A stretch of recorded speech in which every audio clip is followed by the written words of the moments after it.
It all started with a single drop of oil, a pathetic, quarter-sized Rorschach test on my otherwise immaculate driveway, left behind by the Domino's kid whose 2003 Civic sounded more like a bag of angry hornets than a car.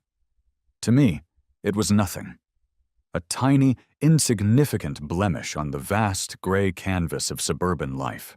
A testament to a pizza well earned. To the Maple Creek Estates Homeowners Association, however, it was the first horseman of the apocalypse. That's how I found myself standing on my perfectly manicured lawn on a Saturday morning so beautiful it felt photoshopped, holding a piece of paper that radiated pure, passive-aggressive energy. The air smelled of freshly cut grass and entitlement. The synchronized hiss of a dozen sprinkler systems formed a gentle, mocking chorus. This was the suburban dream, and I had just received its eviction notice. The envelope was aggressively beige, made of a cardstock thick enough to stop a low-caliber bullet. The HOA logo, a single sterile maple leaf inside a perfect circle, was embossed in the corner. It looked like the branding for a cult that worshipped lawn maintenance. I'd lived here for 2 years, a freelance web designer seeking peace, quiet, and reliable fiber internet. I kept to myself, paid my dues on time, and brought my trash cans in a full hour before the deadline. I was a model citizen, a ghost in the suburban machine, but my ghost was about to get busted. I tore it open. The letter inside was a masterpiece of corporate speak, designed to make you feel like you'd committed a federal crime. Official notice of violation, #227B, Dear resident of 114 Willow Lane. This letter serves as a formal notice that your property has been found in violation of the Maple Creek Estates Community Covenants, Conditions and Restrictions, CC and Rs.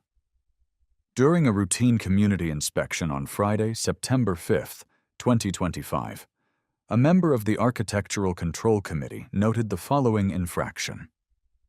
Violation of Article 4, Section 8. B. Driveways and paved surfaces must be maintained in a clean, presentable, and fluid stain-free condition.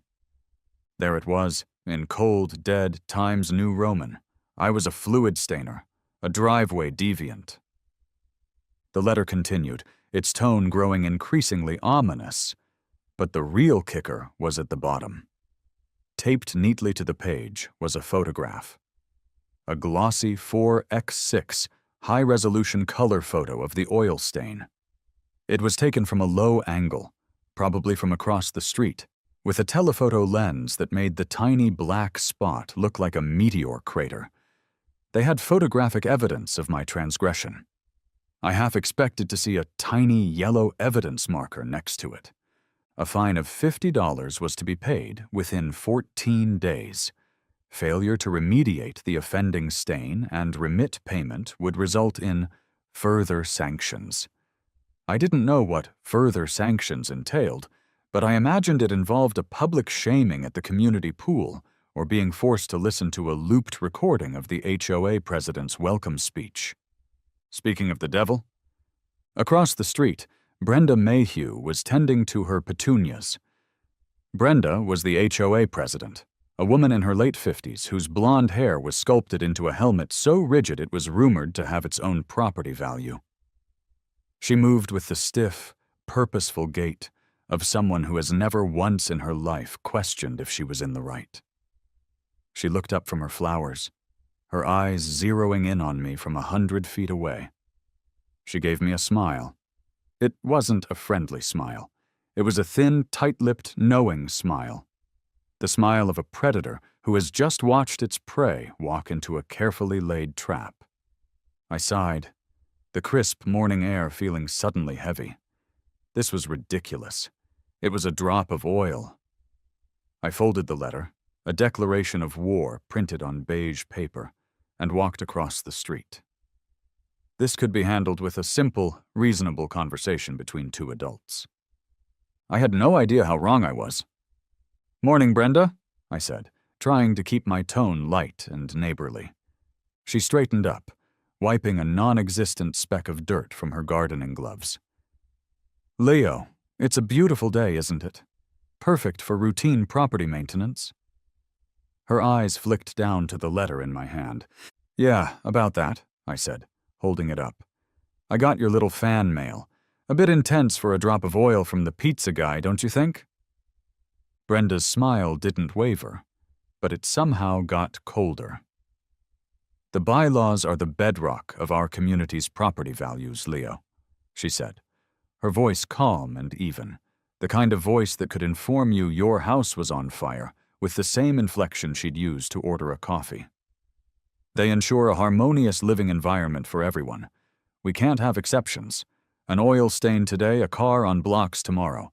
It's a slippery slope." "It's asphalt, Brenda. The whole thing is a slippery slope.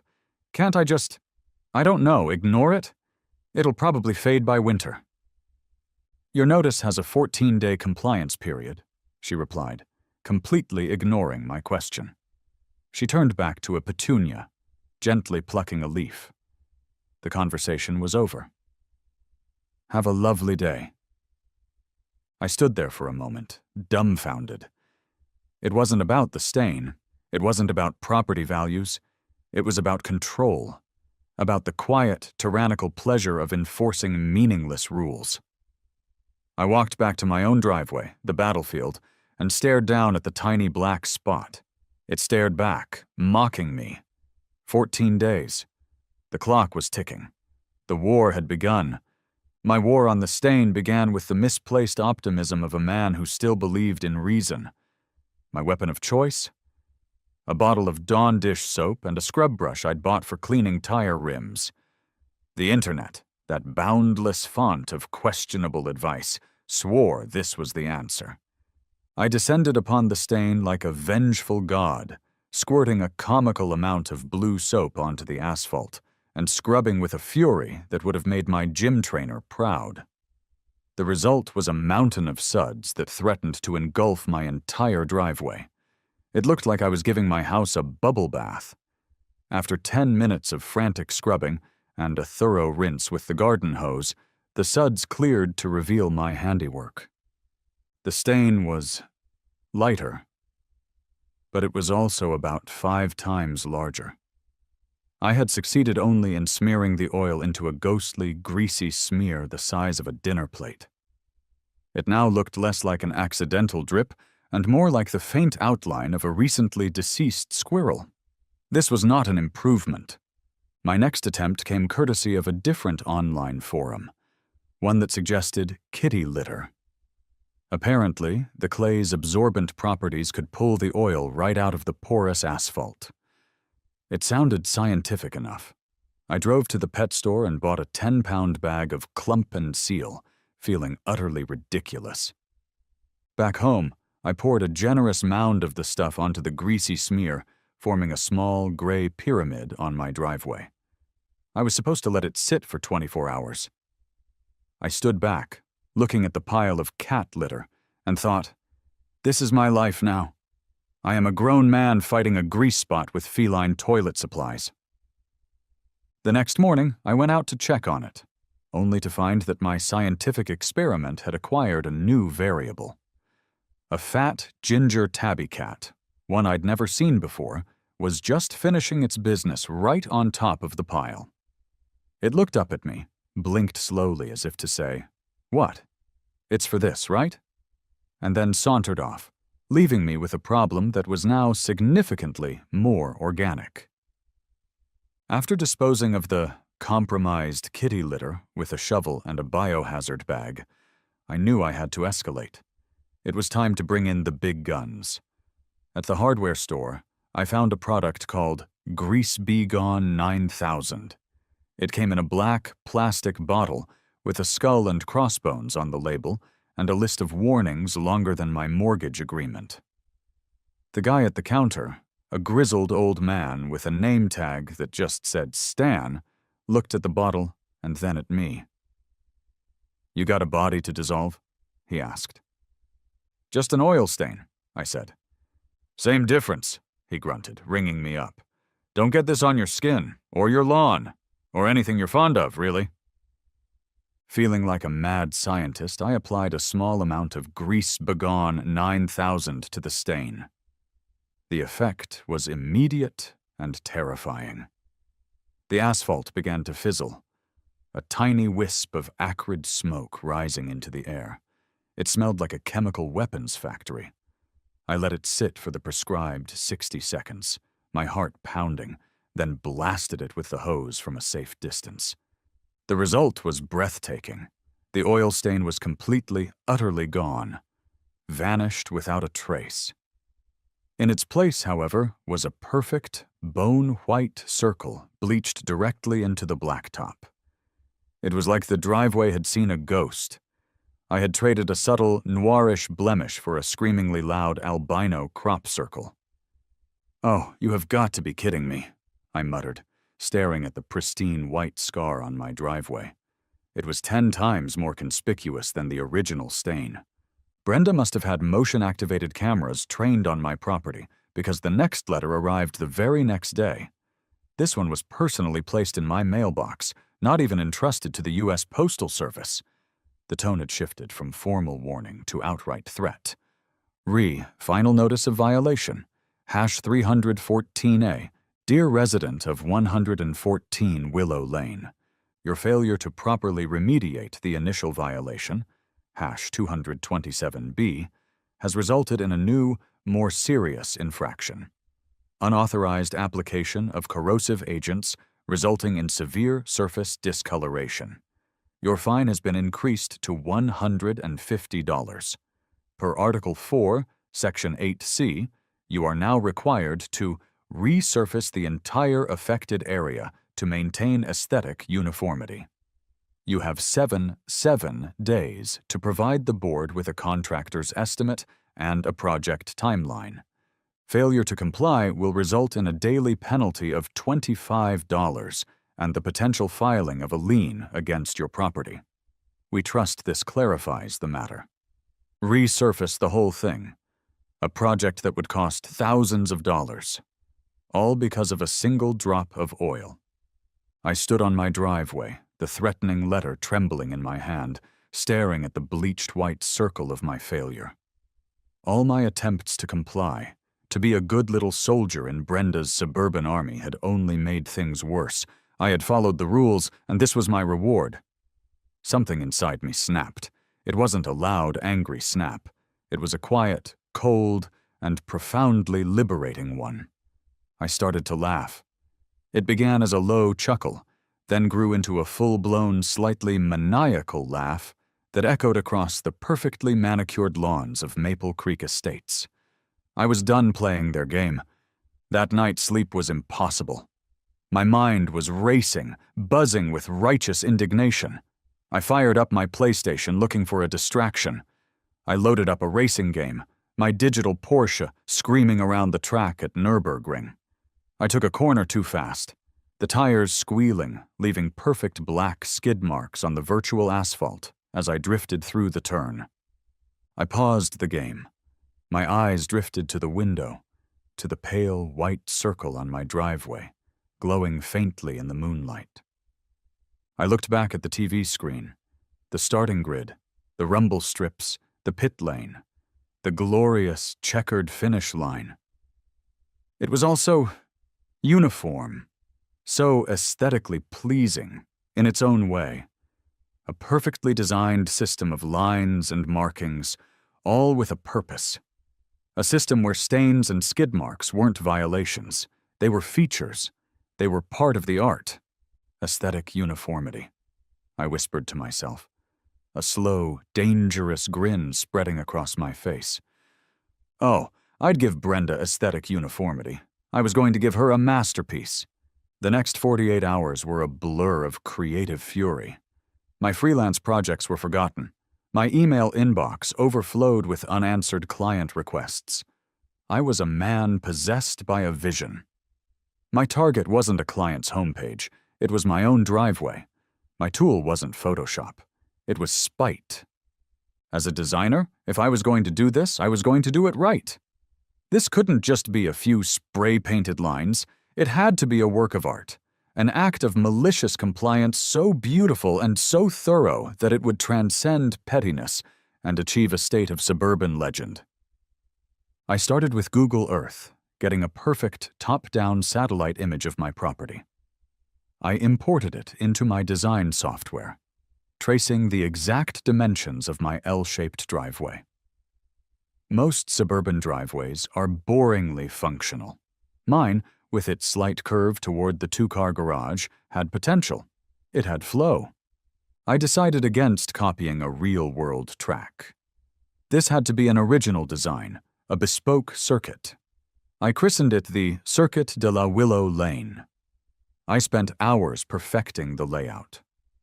A long front straightaway from the sidewalk to the house, a challenging hairpin turn near the mailbox, a fast, sweeping corner around the prize-winning rose bush my mother had planted, and a final chicane before the finish line, which I placed directly in front of my garage door. The details were everything. I designed a proper starting grid with numbered positions. I added red and white rumble strips to the apex of each corner. The space next to my garden hose and outdoor faucet became the designated pit stop, complete with a perfectly stenciled box. The bleached white circle, the source of all this madness. That became the centerpiece. I designed a spectacular, hyper-realistic burnout and crash scene around it, with intricate, overlapping skid marks fanning out in a glorious arc, as if a race car had just spun out in a cloud of smoke.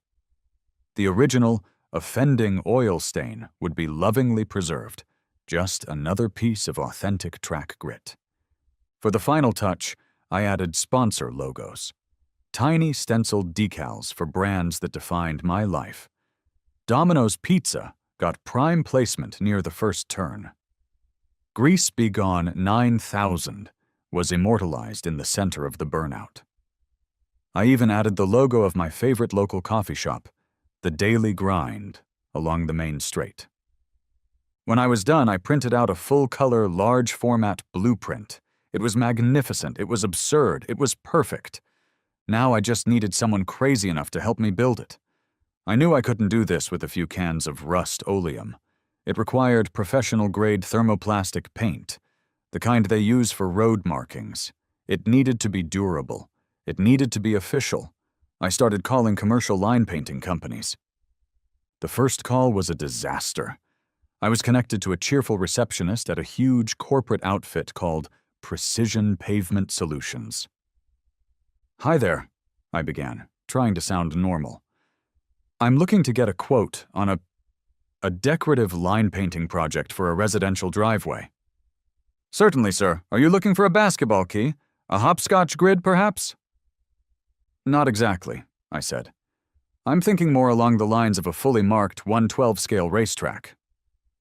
There was a long, confused silence on the other end. A racetrack, sir?" "Yes, with a starting grid, rumble strips, the works." "Is this for a commercial go-kart facility?" "Nope. Standard suburban driveway." "Sir," she said, her voice now laced with suspicion, "do you have the proper municipal permits for a private speedway?" Before I could answer, she said, "I don't think we can help you." And the line went dead.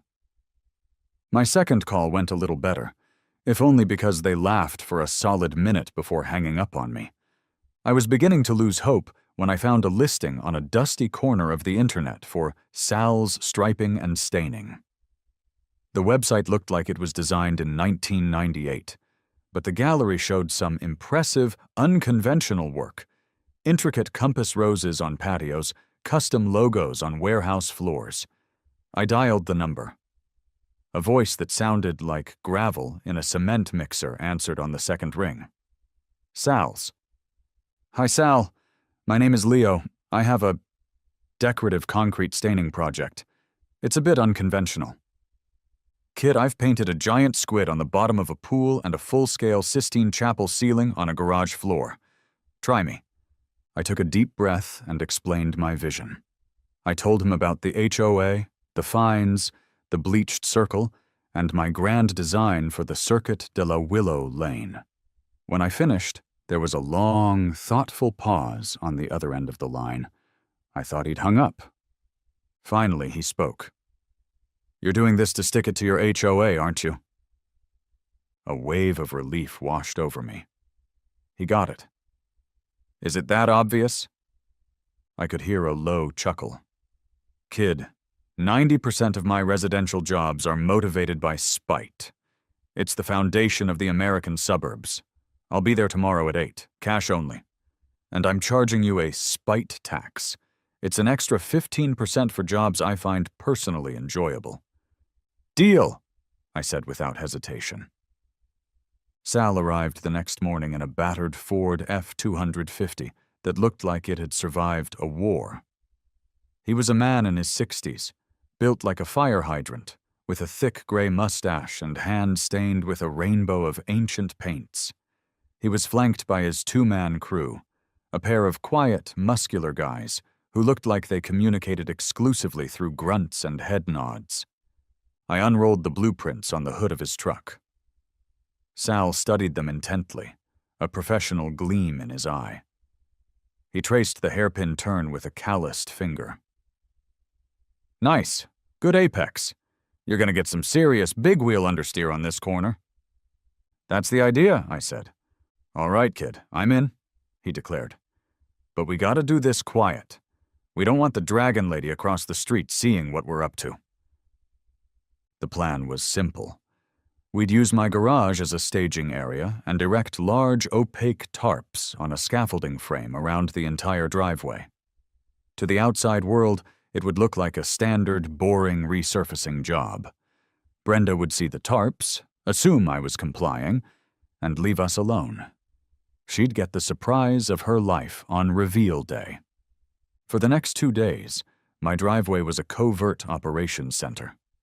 Sal and his crew were artists. They started by pressure washing and prepping the entire surface. Then, with a quiet hum, their specialized line painting machine began to lay down the crisp, white lines of the track. Sal, it turned out, was a savant with an airbrush. He took personal responsibility for the crash site. I watched, mesmerized, as he transformed the bleached white circle into a breathtakingly realistic scene of automotive chaos. He layered shades of black and gray to create the skid marks, using a heavy-duty heat gun to bake them into the asphalt. "An oil stain's gotta look earned, kid," he growled at me, as he meticulously airbrushed a few extra drips and splatters near the pit stop. "It needs character. It needs a backstory. This one here," he said, pointing to a fresh black splotch. "This is from a leaky gasket on a '72 Chevelle. You can feel the history." I played the role of anxious creative director, running back and forth from my office with my laptop to ensure every curve and logo matched my original design. We worked late into the night, the driveway illuminated by powerful work lamps, the whole scene hidden behind the blue tarps.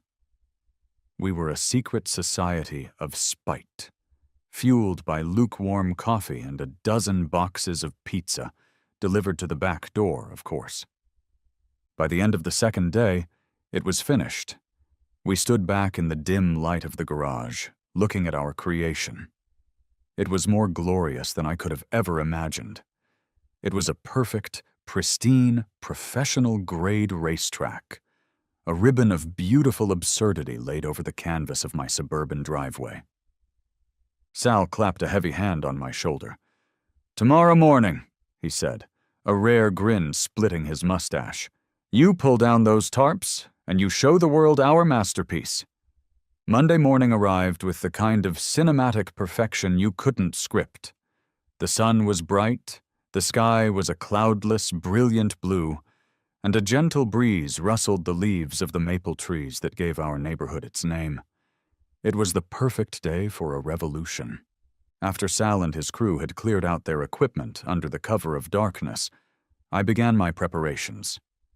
This wasn't just a reveal, it was a performance.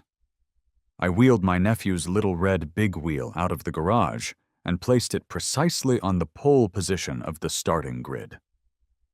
I found an old checkered flag from a Halloween costume and propped it up against the garage door, right at the finish line.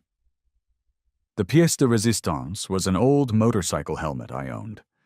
I put it on, flipped down the visor, and settled into a lawn chair I'd placed strategically on the grass next to the track. With a steaming mug of coffee in one hand, I was ready. I was the Grand Marshal of my own Grand Prix. With a deep, satisfying breath, I walked over to the scaffolding and untied the first rope. The heavy blue tarp slid down its frame with a loud whoosh, revealing the first section of the front straight away. I moved down the line, untying each rope in succession. Tarp after tarp fell away, and the Circuit de la Willow Lane was revealed to the world in all its magnificent, petty glory. The first person to see it was Gary, Brenda's husband. Gary was a meek, perpetually hunched-over accountant whose entire existence seemed to be an apology. He emerged from his front door to fetch the morning paper, dressed in a gray robe that matched his gray complexion. He took 3 steps onto his lawn, then froze mid-stride. His eyes widened. His mouth fell open, the paper slipping from his grasp.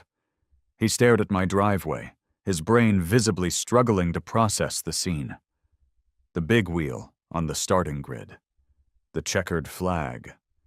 The man in the motorcycle helmet calmly sipping coffee. He looked from my driveway to me, back to the driveway. Without a word, he slowly backed away, fumbled with his front door, and disappeared inside. I considered that a small victory. The next reaction was far more gratifying. Mark, my neighbor from 2 doors down, was heading to his car for work. Mark was a cool, laid-back guy in his 30s who worked as a sound engineer. He stopped, did a classic double-take, and then his face broke into a massive grin. A loud, booming laugh echoed across the quiet street. "No way," he yelled, jogging over.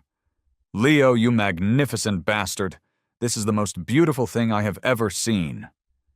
He pulled out his phone and started snapping pictures. "The HOA is going to have an aneurysm. This is art." He gave me a fist bump before getting in his car, still laughing. But this was just the opening act. The headliner was about to take the stage. Brenda's front door flew open with such force it rattled against its frame. She stormed out onto her porch, wearing a fluffy pink robe and clutching a cordless phone to her ear, like it was a lifeline. She was mid-sentence, probably reporting a rogue garden gnome to the HOA hotline when she saw it. Her entire body went rigid. The phone slipped from her fingers and clattered onto the porch. Her face was a brilliant, theatrical cascade of emotions. First, a slack-jawed confusion, as if she was seeing an alien spacecraft. Then, a flicker of disbelief, her eyes blinking rapidly as if to clear the image. And finally, her features curdled into a mask of pure, unadulterated rage. Her face turned a shade of crimson that clashed horribly with her pink robe. "Leo!" The shriek was so high-pitched I worried it might shatter windows. She stomped across her perfect lawn and onto the sidewalk, pointing a trembling finger at my driveway. "What have you done?" I took a slow, deliberate sip of my coffee, then raised my visor. "Good morning, Brenda," I said, my voice infuriatingly calm. "Just resurfacing the driveway per your notice. I was concerned about maintaining aesthetic uniformity." "You like it?" I was going for a classic Monza feel, but with a more intimate, suburban vibe. "This is not uniform!" she screamed, spittle flying from her lips. This is a monstrosity, a desecration. It's a violation of everything." "On the contrary," I said, getting up from my chair and walking towards her, adopting the tone of a museum docent. "It's a highly uniform pattern. See how the lines are crisp? The colors are consistent throughout. And if you'll check the bylaws, I believe it's Section C, Paragraph 4, it clearly states that decorative concrete staining is permissible. It says nothing, and I've checked, about the specific pattern one might choose. Brenda was sputtering. She was a creature of rules and regulations, and I had just used her own holy scripture against her. She opened her mouth, then closed it. For the first time since I'd met her, she was utterly, completely speechless. She just stood there, vibrating with a rage for which there were no words. Finally, she let out a strangled gasp, spun on her heel, and stormed back to her house, slamming the door so hard that one of her prize-winning petunias in a hanging basket dropped to the porch. The aftermath of the unveiling was swift. My driveway became an instant local attraction. The neighborhood, once a placid sea of beige, was now sharply divided. The older, stuffier residents would slow their morning walks as they passed my house, shaking their heads and muttering about the decline of civilization. But the others loved it. The younger families were overwhelmingly on my side. By that afternoon, the revolution had begun. Kids started showing up with their bikes and scooters, lining up at the starting grid to have races on the track. Their parents would watch from the sidewalk, giving me discreet thumbs-ups and nods of approval. Mark came back from work and immediately brought over a high-end remote-controlled car, gleefully drifting it around the hairpin turn. My driveway, once a simple slab of asphalt, had become an unlikely community hub, a symbol of rebellion against the tyranny of beige, and I, the quiet web designer, was its reluctant king. Brenda's defeat on the battlefield of my front lawn was only temporary. She was a woman who, when faced with a problem she couldn't solve through sheer force of will, simply escalated to a higher authority. Having failed to intimidate me with the holy book of CC and Rs, she did what any cornered tyrant would do. She called the cops. I was in the middle of a conference call, trying to explain to a client why their new website logo shouldn't be entirely composed of glitter gifs, when I saw the flashing lights pull up to the curb. A police cruiser from the Maple Creek PD had arrived. My heart did a little tap dance against my ribs. Okay, Leo, this is it. Don't panic. Tacky is not illegal. 2 officers got out. One was young, with a fresh-from-the-academy haircut and an earnest, by-the-book expression. His name tag read Evans.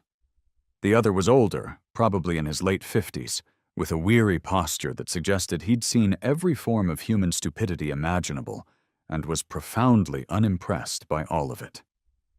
His name tag was Miller. Sergeant Miller. Brenda was already on them, practically dragging them by their sleeves toward my driveway and pointing at it as if it were a chalk outline. "There! Look at it!" she declared, her voice trembling with manufactured victimhood. "He has vandalized his own property. It's a public nuisance. It's an attractive nuisance. It will attract hooligans." I ended my conference call and walked outside, trying to project an aura of calm, responsible citizenship. "Is there a problem, officers?" Sergeant Miller's eyes scanned the scene.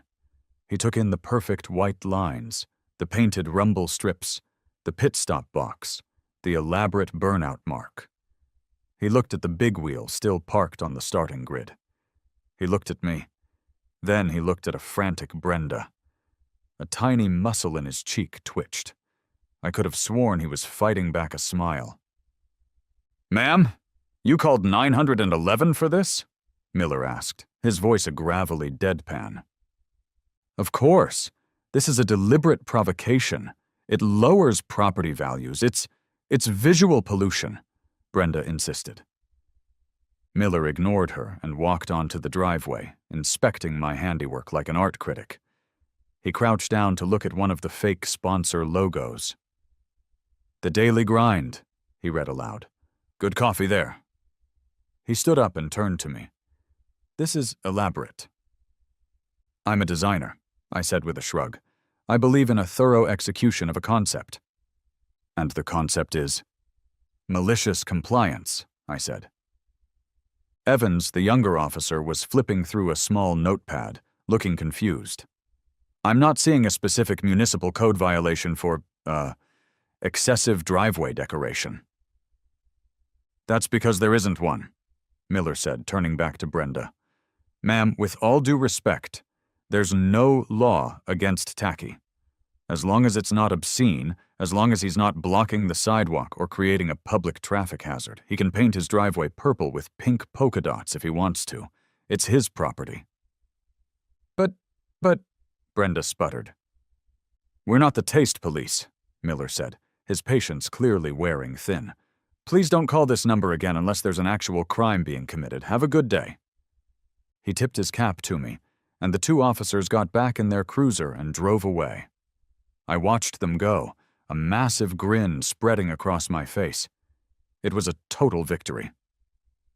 Brenda stood on the sidewalk, defeated and fuming, her ultimate weapon having proven to be a dud. The story, however, was just getting started. Mark, my supportive neighbor, had posted the photos he'd taken to the official Maple Creek Community Facebook page. The post was titled, "My Neighbor is a Legend. The HOA is not happy." It went viral. At least Maple Creek viral. Within hours, it had hundreds of reactions and comments. The sentiment was overwhelmingly on my side. "OMG, this is the hero we need. I lived under Brenda's reign for 10 years. This brings a tear to my eye. Is he single? Asking for a friend who is also me. My HOA fined me because my garbage can was visible from the street for 2 hours. I feel this in my soul." The post was shared, then shared again. It was picked up by a popular regional blog, and from there it reached the local news. On Tuesday afternoon, a van with the Channel 8 News logo on the side pulled up in front of my house. A reporter with impossibly white teeth and a cameraman in tow walked up my driveway, my racetrack, and knocked on my door. "Leo?" the reporter asked. "I'm Jessica Finch with Channel 8. We heard about your unique approach to landscaping. Do you have a minute to talk?" I did. I stood proudly on my front porch. The Circuit de la Willow Lane, a beautiful backdrop behind me. I gave Jessica the whole story, deadpan and serious. I showed her the original violation letter with the creepy photo of the oil stain. I explained my failed attempts at compliance, and then I laid out my artistic vision. "The HOA demanded aesthetic uniformity," I said, looking directly into the camera. "I believe what you see behind me is the very definition of a uniform aesthetic. It's a closed-loop system designed for peak performance. The suburbs can feel a little restrictive, and I just wanted to introduce a space dedicated to speed, freedom, and the occasional, well-executed handbrake turn." The segment aired that night on the 6 o'clock news. They framed it perfectly, a classic David versus Goliath story, the little guy against the big bad HOA. They interspersed my interview with shots of Brenda marching back into her house and slamming the door, and wonderful B-roll footage of neighborhood kids gleefully racing their scooters around the track. They even interviewed Mark. "Leo's a hero," he said, grinning into the camera. "He's striking a blow for anyone who's ever been told their basketball hoop is a non-approved color." My phone started blowing up with texts from friends and family across the state who'd seen the story. My driveway was famous. I was the face of a tiny, asphalt-based rebellion. The stakes had been raised to a level I had never imagined, and I knew with absolute certainty that Brenda Mayhew was not going to take this public humiliation lying down. She was cornered, she was furious, and she was about to go nuclear. The public humiliation on Channel 8 News was the final straw. For Brenda and the HOA board, this was no longer about an oil stain or a painted driveway. It was about re-establishing their authority. It was about crushing the rebellion before it could spread. 2 days after the news segment aired, a certified letter arrived. It felt heavier, more menacing than the previous notices. This wasn't a warning. It was a summons. The HOA was calling an emergency executive meeting. The agenda? My driveway. I was formally summoned to appear before the board to answer for a litany of new, creatively interpreted violations. My racetrack was no longer just a violation of the fluid stain-free clause. Now it was being charged as violation #501, creation of an attractive nuisance. Apparently, neighborhood children finding joy on my property was a liability. Violation #502, non-conforming surface patterning. A wonderfully vague catch-all. Violation #503, failure to maintain a subdued and harmonious neighborhood aesthetic. My personal favorite. Violation #504, unapproved alteration resulting in significant public spectacle and media attention detrimental to the community's reputation. They were actually blaming me for them being on the news. The letter concluded with their ultimate threat. If the board voted against me, they would hire a contractor to sandblast my driveway back to its original state, bill me for the exorbitant cost, and, if I refused to pay, place a lien on my house. This was the nuclear option. They were coming for my home. The meeting was held on a Thursday night at the community clubhouse, a sterile, beige room that smelled faintly of disinfectant and despair. I walked in to find the room already packed. It was like a political rally. On one side, my supporters, Mark and the other younger families, a few older folks who were clearly fed up with Brenda's regime, all giving me encouraging smiles and thumbs-ups. On the other side, Brenda's loyalists, a collection of grim-faced, cardigan-wearing residents who looked at me as if I had personally set fire to the flag. At the front of the room, behind a long folding table, sat the 5 members of the HOA board. Brenda was in the center, her face a stony mask of grim satisfaction. To her right sat the board's lawyer, a smug, weaselly man named Todd in a suit that was at least one size too big for him. He kept adjusting his tie, a little smirk playing on his lips. He was the hired gun they'd brought in to finish me off. Brenda banged a small gavel.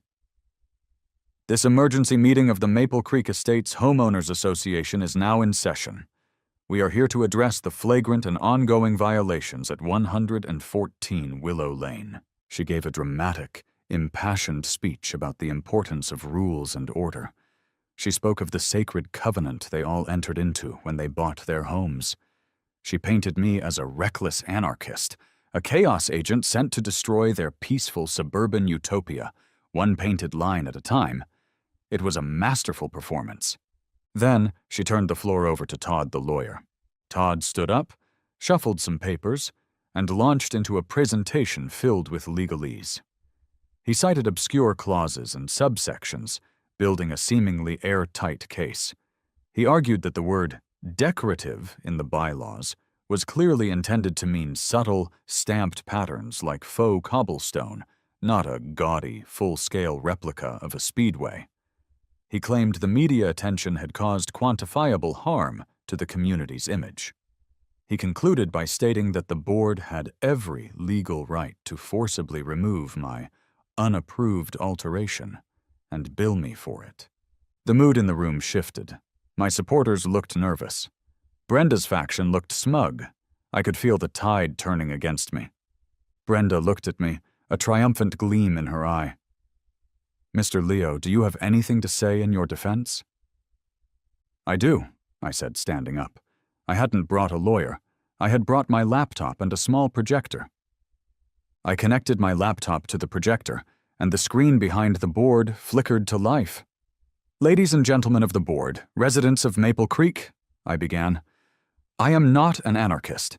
I am a homeowner who received a $50 fine for a quarter-sized oil stain. Everything that has happened since has been a direct result of that. You accuse me of failing to maintain a subdued and harmonious aesthetic. Let's explore that, shall we?" Click. My first slide appeared. It was a photo of a driveway 3 streets over, which had a basketball key painted on it in faded, peeling yellow paint.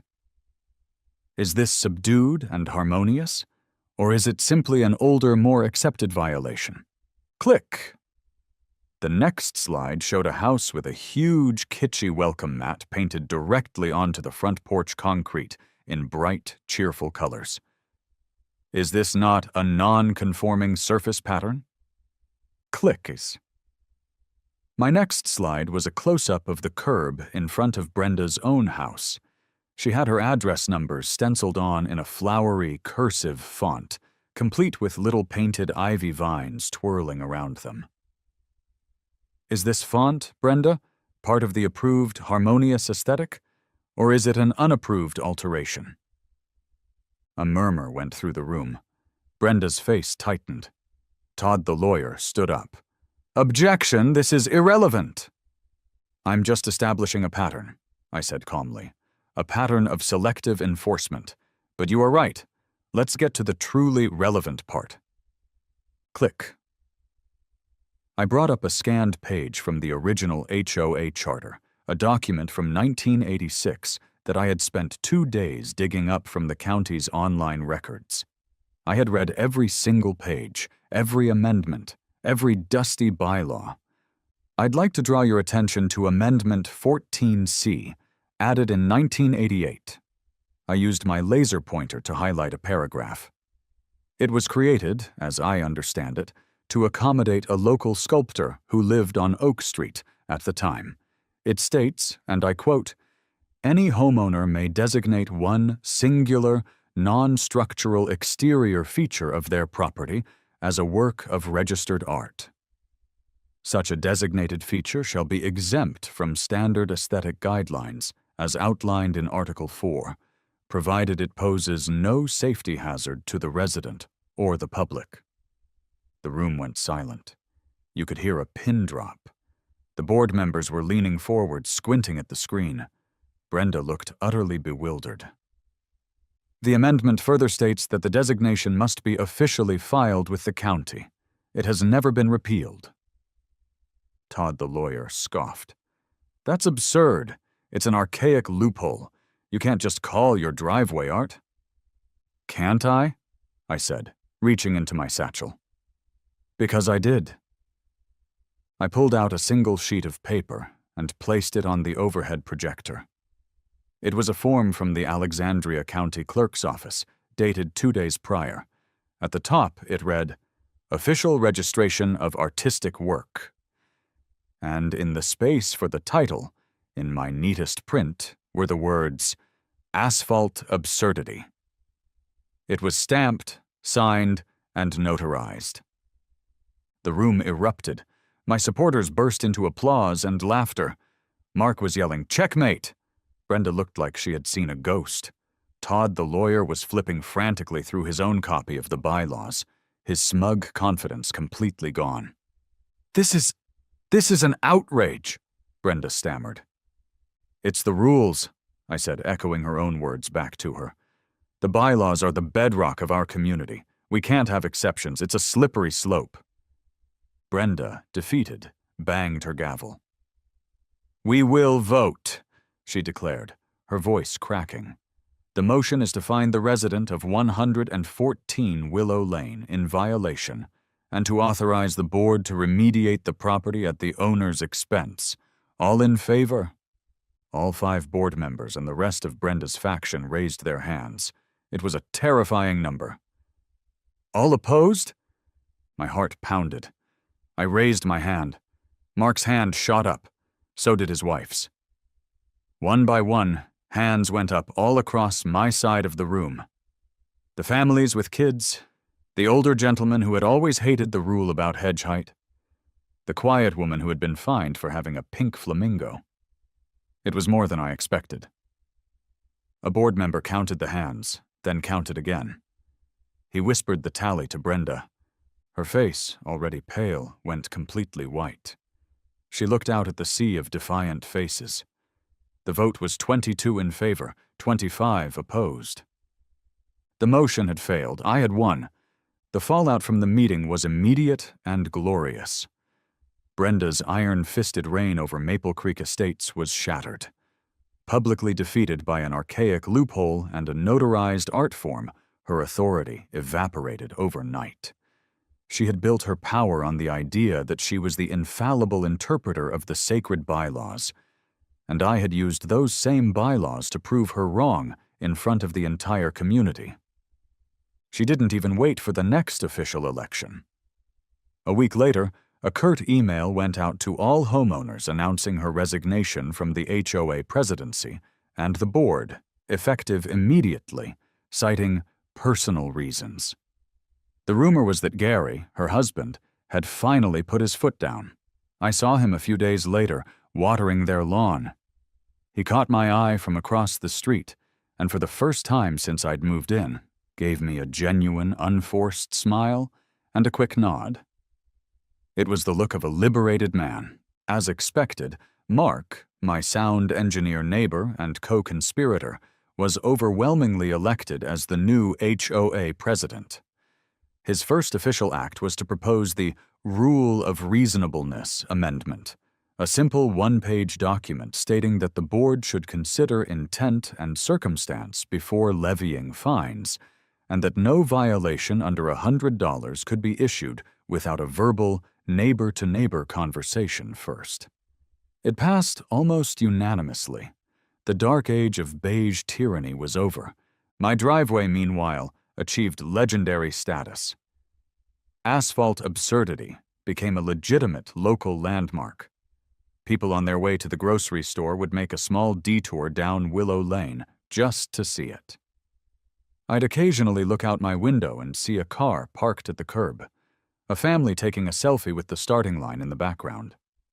I even got a few strange freelance requests from people in other neighborhoods, asking for a quote to design a rebellious patio or a spite-fueled garden path. I politely declined. My work in the medium of malicious compliance was done. But the best part wasn't the victory or the local fame. It was the change in the neighborhood itself. The racetrack, born of conflict, had become a point of connection. It was a conversation starter. It was a shared joke. It had injected a bit of personality and color into our cookie-cutter world. A few months later, on a warm Saturday evening in early summer, that change was on full display. What started as a few kids having a big wheel race on the track had organically morphed into a full-blown, impromptu neighborhood block party. Someone had rolled a grill out onto the pit stop and was flipping burgers. Music was playing from a portable speaker. Adults were sitting in a motley collection of lawn chairs on my front yard, laughing and talking, while a dozen kids took turns racing down the driveway. I was leaning against my garage, a cold beer in my hand, watching the scene unfold, when a familiar, battered F-250 pulled up. Sal got out, holding a case of beer. "Heard there was a race on," he said, his mustache crinkling into a grin as he surveyed the happy chaos. "Figured I'd come see my masterpiece in action." I handed him a beer. "Couldn't have done it without you, Sal." He took a long sip, looking at the kids racing their scooters over the rumble strips he'd so carefully painted. "You know," he said, his gravelly voice softer than usual, "for a job born out of pure, unadulterated spite, it turned out pretty damn good." "The best things in life usually are, Sal," I said, clinking my bottle against his. "The best things usually are." We stood there for a while in comfortable silence, watching the party. The sun was setting, casting a warm, golden glow over the houses. The air was filled with the smell of barbecue and the sound of children's laughter. It was the picture of suburban harmony, not the sterile, forced harmony Brenda had tried to enforce, but something real and messy and alive. I looked down at the absurd, beautiful, officially registered work of art that was my driveway. It started with a single drop of oil, an insignificant stain that represented everything I disliked about this place, the petty rules, the obsession with a flawless facade. But by fighting it, by refusing to just quietly paint over the problem, I had found something I never expected. I never set out to be a rebel or a community leader. I just didn't want to pay a $50 fine. But in the process, I'd discovered that sometimes the only rational response to absurdity is to embrace even greater absurdity. And sometimes, the best way to build a community is to give it something to rally around, or in this case, something to race on. For the first time since I'd moved in, Maple Creek Estates truly felt like home.